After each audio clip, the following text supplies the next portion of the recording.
2017년 5월 영국 런던에 위치한 한 인도 식당. 그런데 어느 날 갑자기 이 식당에 항의 전화가 빗발치기 시작했습니다. 그러고도 당신이 인간이야? 어? 곧바로 그 식당 깨부수러 갈 거야. 사람들은요, 전화를 받은 식당 주인 실라 베검에게 다짜고짜 욕을 퍼부었습니다. 한편 영문을 모르는 식당 주인은 혹시 나쁜 평이 올라왔나 하고 곧바로 포털 사이트에 식당 이름을 검색했는데요. 그런데 한 SNS 계정에서 자신의 식당 사진과 함께 올라온 기사를 발견했습니다. 인육으로 만든 음식을 판매한 것이 적발돼 체포됐다. 아니 저거 기사예요 저게? 자, 무엇보다도 이것은 결코 사실이 아니었는데요. 아 너무했다 저거. 이 사이트는요, 회원들이 직접 뉴스 기사를 만들어 올리고 이것을 SNS에 공유하는 사이트였습니다. 누군가가 근거도 또 증거도 없는 음해성 내용을 실제 기사인 것처럼 작성했고요.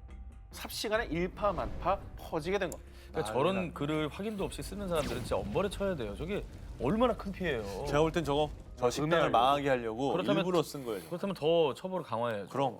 아우 저 주인은 진짜 황당했겠네. 자, 결국 말도 안 되는 끔찍한 가짜 뉴스로 식당은 폐업까지 하게 됐고요. 아 그래. 이에 식당 주인 실라 베검은 1957년부터 운영하신 아버지 가게를 제가 물려받은 겁니다. 수많은 어려움 속에서도 열심히 운영했는데 정말로 분통이 터집니다. 라면서 착잡한 심경을 토로 곧 변호사를 고용해 해당 사이트의 법적 책임을 물을 것이라고 밝혔다고 합니다. 아, 이거는 아, 정말 물어야죠. 굉장한 배상액이 나왔으면 좋겠어요. 근데 이런 일이 생기지 않게. 자, 다음 특종입니다. 이번에는 한 개인의 피해가 아닌 산업 자체를 흔들어버린 가짜 뉴스입니다. 아 또 뭐지? 2011년 중국 식품계를 발칵 뒤집어 놓은 소식이 전해졌는데요. 엄마 먹고 싶어. 사줘요. 안 돼. 내 눈에 흙이 들어가도 그것만큼은 절대 안 돼. 전 국민을 공포에 떨게 만든 것의 정체, 바로 라면이었습니다. 중국 모 대학교 영양센터 소속의 한 영양학자의 충격 주장. 라면 한 봉지를 섭취할 경우 라면 속 산화방지제 BHT 성분을 간이 해독하려면 무려 32일이나 소요된다는 내용이었습니다. 한 달이 넘게? 하나 먹으면 한 달 가까이 간이 고생한다는 얘기예요. 저 라면 진짜 많이 먹거든요.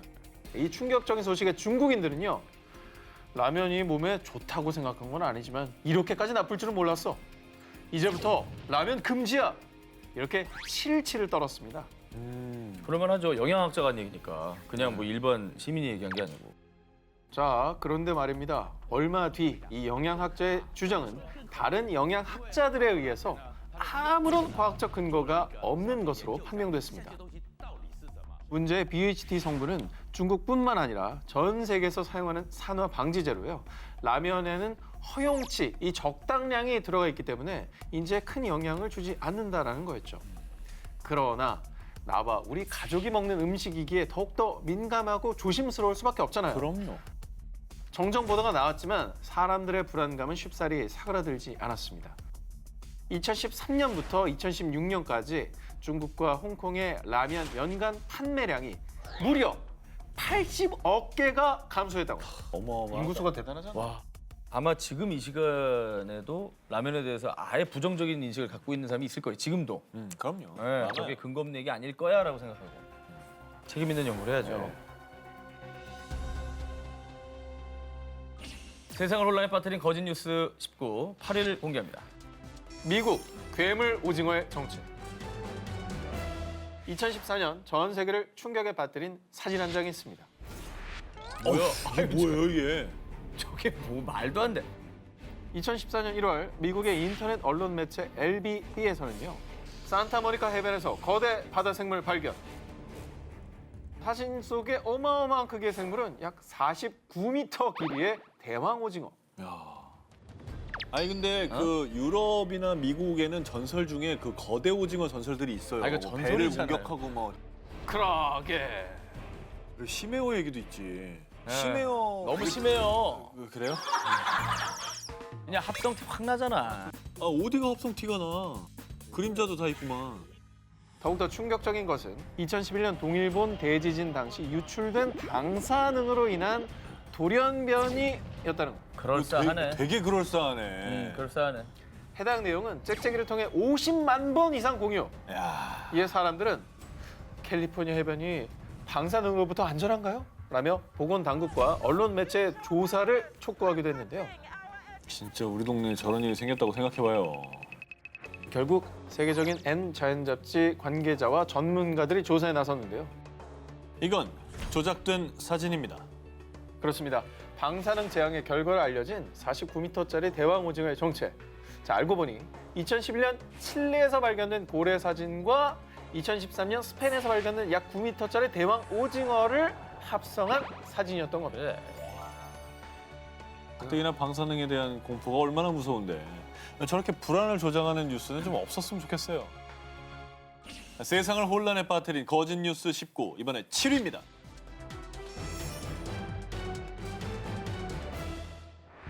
무슬림 남성에게 폭행당한 여성들. 전 세계에 충격을 줬던 기사입니다. 유럽 각지로 넘어온 이슬람권 난민 중 무슬림 남성들이 일반인 여성을 폭행 또는 성폭행했다는 내용이었습니다. 저런 얘기 참 많았죠. 저는 무슬림 난민을 배척합니다. 모든 무슬림 교도들은 출신 국가로 돌아가라! 아니 저 같아도 저런 사진이 우리나라 여성들을 난민들이 폭행했다고 하면 당연히 받지 말자고 할 것 같아요. 반감이 생기죠. 예. 자, 그런데요. 결론부터 말씀드리면요. 이 사진들과 기사의 내용은 아무런 관련이 없었습니다. 실제 사진 속 여성들은 무슬림 남성들의 폭행 사건과는 전혀 관계가 없이 가정폭력이나 강도를 당한 사진이었다고 합니다. 그걸 그렇게 짜깁기 한 거예요. 이렇게 붙인 거죠. 그러다 쓴 거네. 예. 야, 이건 대체 누가 이런 짓을 한 거예요? 이게 인종 혐오 뭐 이런 거 아닐까요? 그럼 종교 혐오, 인종 혐오, 난민 혐오. 하지만 이미 악의적으로 조작된 사진과 기사는 이미 전 세계의 무슬림 혐오를 극대화하기에 충분했습니다. 유럽에는 이제 난민 입국 반대론이 더 거세질 수밖에 없는 거고. 이게 사실 뭐 난민 문제가 굉장히 심각해지다 보니까 여러 가지 의견들이 대립되고 있잖아요. 그러나 중요한 거는 있지도 않은 사실이 있다고 해서는 안 되는 거잖아요. 그렇죠. 그리고 저분들은 또 여성들은 2차 피해를 또 당한 거 아닙니까? 가짜 뉴스는 혐오 폭력을 부추겨 또 다른 피해자를 낳을 수 있다는 사실 꼭 명심해야겠습니다. 세상을 혼란에 빠뜨린 거짓 뉴스 19 6위를 공개합니다. 5위 하면 안 돼? 평소처럼? 오늘 5가 5위까지도 못 가나요? 에이. 약하네. 가짜 뉴스 약해. 어퇴. 이거는 진짜 뉴스입니다. 너무 빨리 집에 가게 됐습니다. 2009년 6월 10일 낮 12시 일본의 보도 전문 A 방송에서는 전대미문의 특종을 보도한 고 김정일 북한 전 국방위원장의 후계자로 내정된 셋째 아들 김정운 현재 김정은 국무위원장의 사진을 단독 입수했다는 보도인데요. 뭐 이름도 뭐 계속 잘못 나오는 거예요? 김정운이 뭐야? 이 김정은이 사실은 처음에는 김정운으로 알려졌습니다. 아, 그랬나요? 당시에 국내 일부 매체들도 북 후계자로 지목된 김정운 사진 공개, 김정일 판박이, 김정은 최근 사진 공개 등 A 방송 보도를 인용해서 기사화했는데요. 그런데 말입니다. 한국 방송으로부터 신빙성의 의문이 제기됐습니다. 죄송합니다. 자, 얼마 뒤 A 방송에서 시청자들에게 사과 방송을 했는데요. 그런데 역시나 확인 결과 이게 오보로 판명이 된 겁니다. 아, 이게 아니었던 거죠? 얼굴의 주인공을 잘못한 거죠. 뭐야? 자, 일본 A 방송에서 보도한 김정운의 정체, 바로 대한민국의 평범한 40대 남성이었습니다. 아, 저 사람 얼마나 황당해.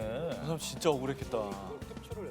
자, 그는 실제로 평소에 고 김정일 전 위원장과 닮았다는 얘기를 자주 들었다고 하는데요. 아, 그것도 싫었을 텐데. 그래서 2008년 여름 한 농장에 놀러가 찍은 사진을 인터넷 카페에 올렸고 이번에도 카페 회원들은 김정일 전 위원장과 닮았다면서 비교 사진을 장난 삼아서 누군가 함께 올려버린 겁니다.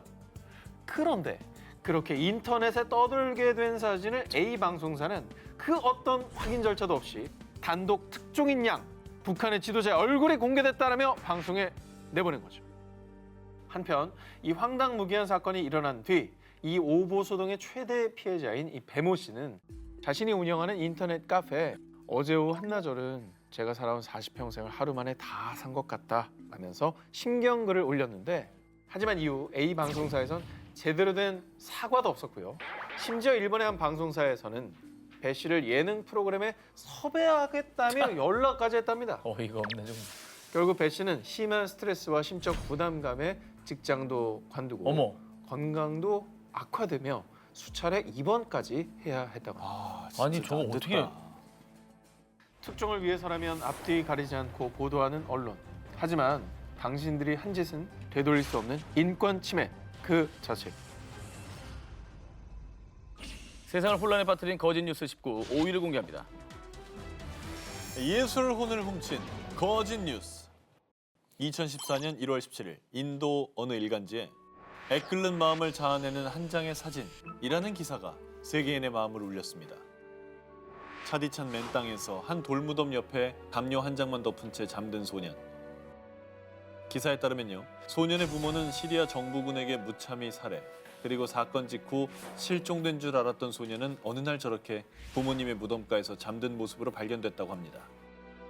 만약 그렇다면 진짜 가슴 아픈 사연이잖아요. 저건 가짜 뉴스였으면 좋겠다. 네. 이 기사를 본 수많은 이들은 내가 본 사진 중 가장 슬픈 사진이라고 전했고요. SNS뿐만 아니라 해외 언론에서도 부모의 무덤 사이에서 잠든 시리아 소년 등으로 보도가 됐습니다.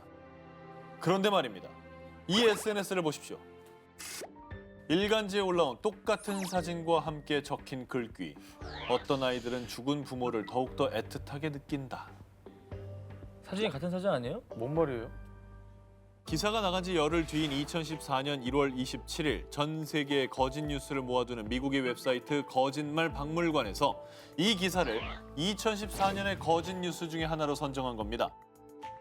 사이트가 밝힌 내용에 따르면 사우디아라비아에 사는 사진작가 압둘 아지즈는요, 2014년 1월 3일 조카 아브라함의 사진을 찍었는데 이 사진작가의 의도는 세계 곳곳에서 발생하는 전쟁에 대한 고통과 아픔을 표현하고 싶었고 조카에게 연출시켜 카메라에 담은 거였습니다. 연출한 거구나. 그리고 저건 돌무덤도 아니고 그냥 돌 쌓아둔 거였다고 합니다. 정말 사진작가의 예술 활동, 예술 작품이었던 거죠.